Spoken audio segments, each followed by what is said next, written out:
one. This week on the latest episode of Real Reviews, we tackle Echo.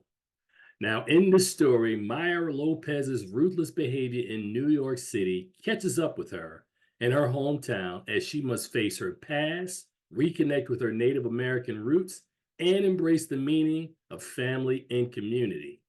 Now, Echo, of course, is a television miniseries created by Marion Dairy for the streaming service Disney Plus based on the Marvel Comics character of the same name.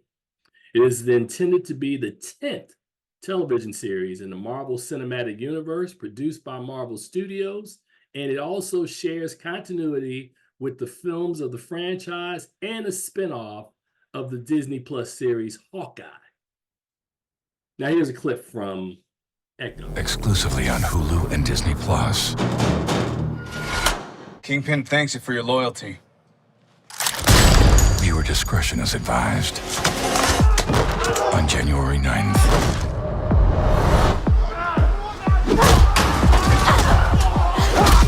All 5 episodes.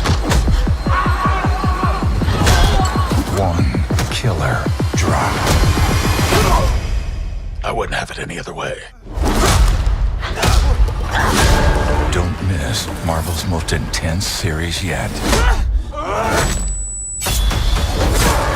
Maya, enough games. If you want a war, you'll have it. Marvel Studios Echo. All episodes. All right, so the first 3 episodes of this show were given to critics to review. I saw 2, right?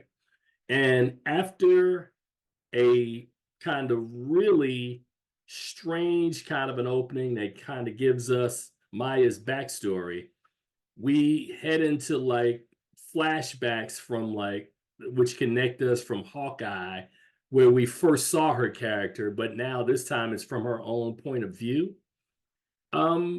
What I found is after a really strong start where we are introduced to several characters that folks are familiar with, which I'm not going to spoil for you, we get into Maya's story. And I'll just say that it reminds me a lot of WandaVision from several years ago when we had an opportunity to screen that film early. And I remember not necessarily understanding the tone really early on watching this thing. And this show sort of feels the same way to me, right? That the first couple of episodes that I watched, it's really, really slowly paced.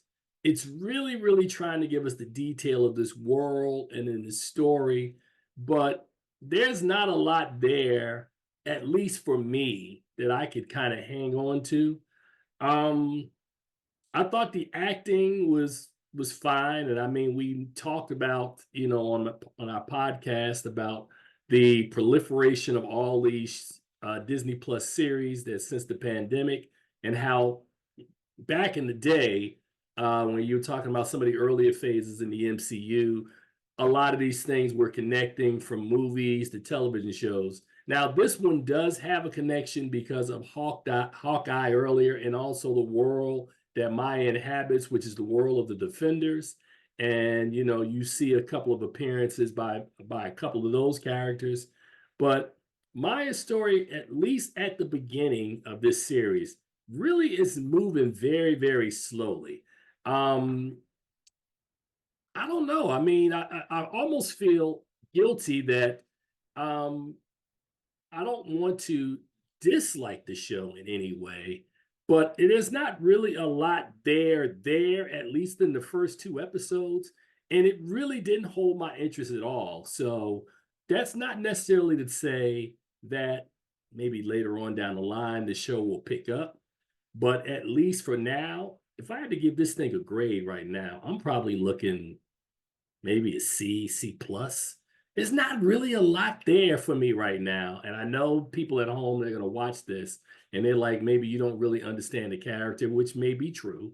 Maybe you don't really understand her journey or her world. That may be true as well.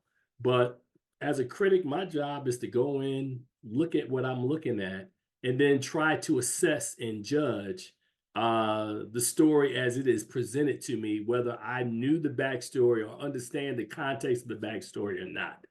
And this one simply doesn't work for me. So as I said, I'm giving Echo a C plus. It'll start streaming on Disney Plus on January the 9th.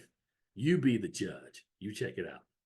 We'll talk to you guys later on the next episode of Real Reviews.